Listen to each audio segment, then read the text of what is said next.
in this exercise, we're trying to match the quadratic rules with their appropriate graph. So if we think of our regular ordinary parabola as being y equals x squared, that has a turning point through 0, 0 and is evenly symmetrical across the y-axis. So let's look at our first equation, y equals x squared minus 4. So remember, if it's a number that's outside the brackets, it moves it up or down on the y-axis. So this moves down 4. Let's have a look at our graphs and look for one that has been shifted down on the y-axis by 4, and that is this one here, E. So that must be y equals x squared minus 4. Okay, let's have a look at the next equation. Y equals 2x squared. Okay, so it doesn't have any numbers that have been added at the end. It doesn't have anything in a bracket with x that has then been squared. It just has a coefficient to x squared. And the coefficient to x squared changes the steepness or broadness of the parabola.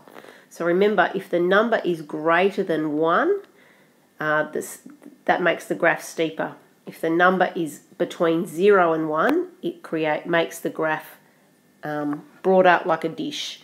So we're looking for a graph that still has an turning point at 0, 0. It hasn't moved up or down. It hasn't moved left or right. It's just got steeper. So we're looking for one that is the right way up and has a turning point at 0, 0, and that's graph A. So let's mark that as y equals 2x squared.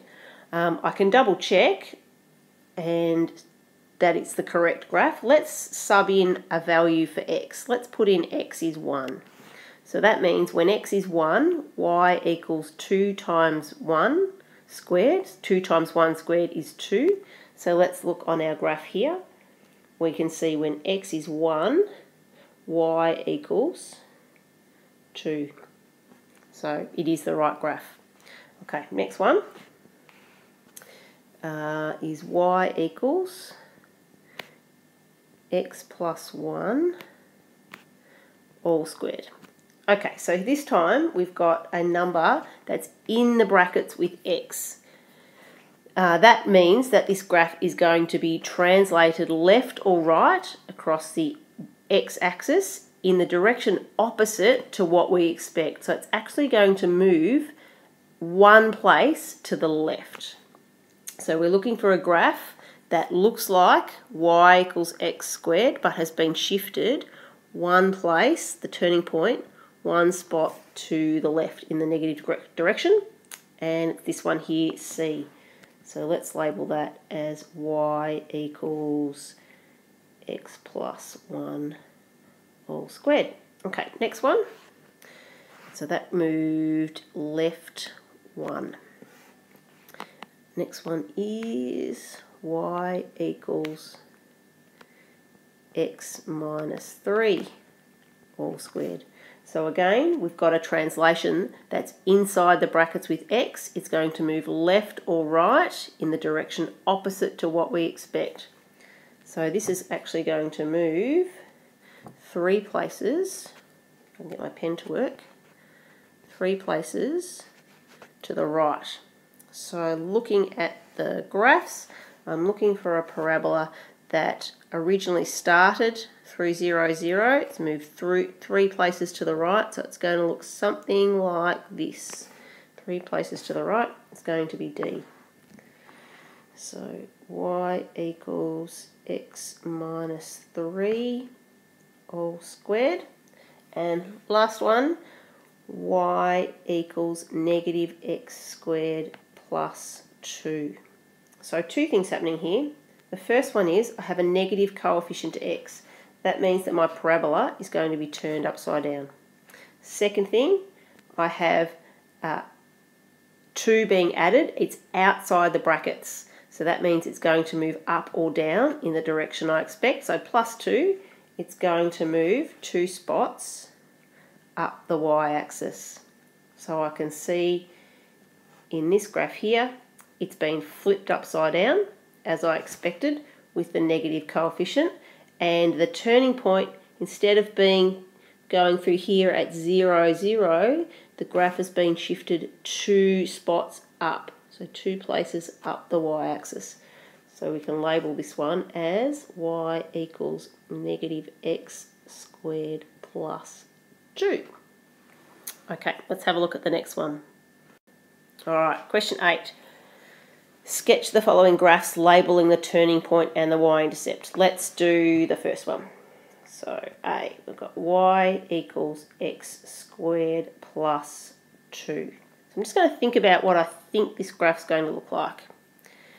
The graph of y equals x squared is going to go like this with a turning point of 0, 0. Here I've got plus 2, so it's going to shift up the y-axis 2 spots. So I should label my y and my x. Alright, so I'm going to draw this in like this.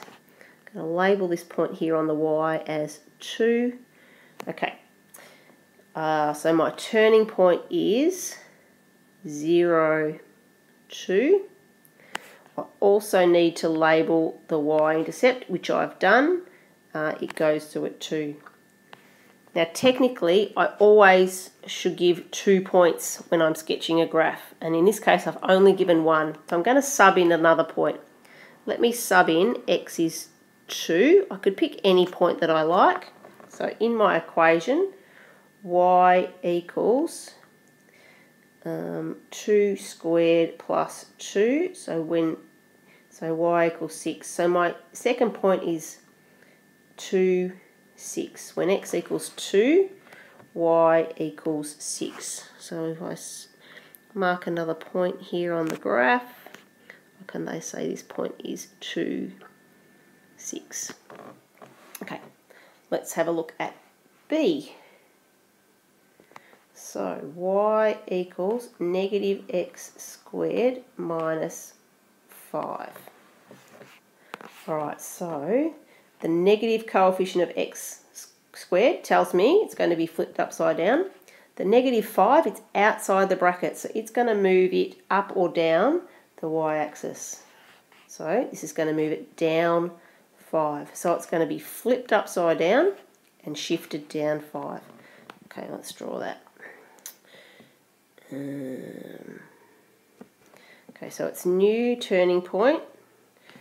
It was going through at 0, 0.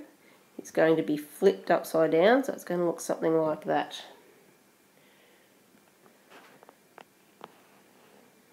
Oops, hallucinate that that's a nice curve. So there's negative, can't get my pen to work, sorry.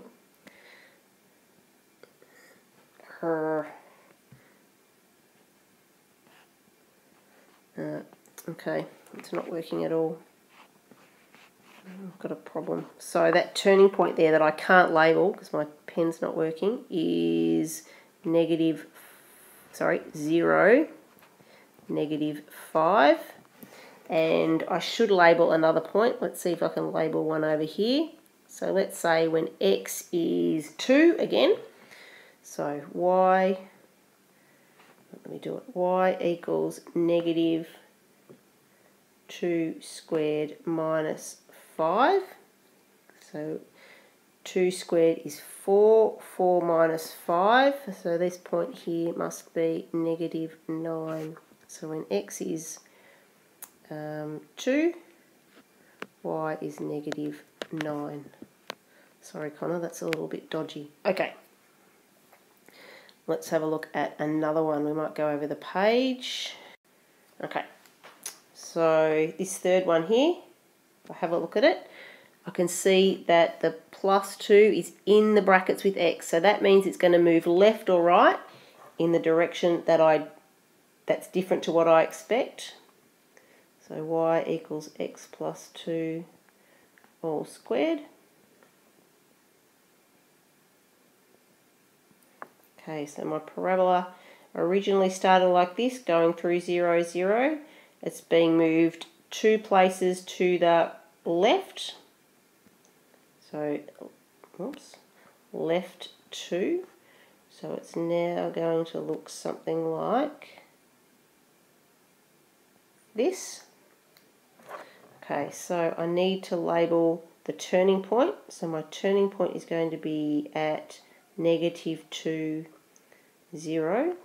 And I also need to label the y-intercept. Now, how do we find the y-intercept? When x equals 0. So let's sub that in. So when x equals 0, so 0 plus 2 all squared. So y equals 2 squared is 4.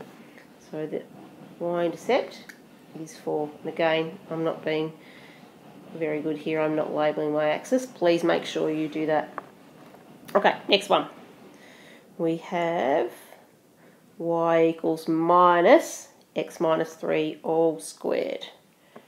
Alright, so y equals minus x minus 3 all squared. So let's think about what's happening. So the negative coefficient makes it turn upside down.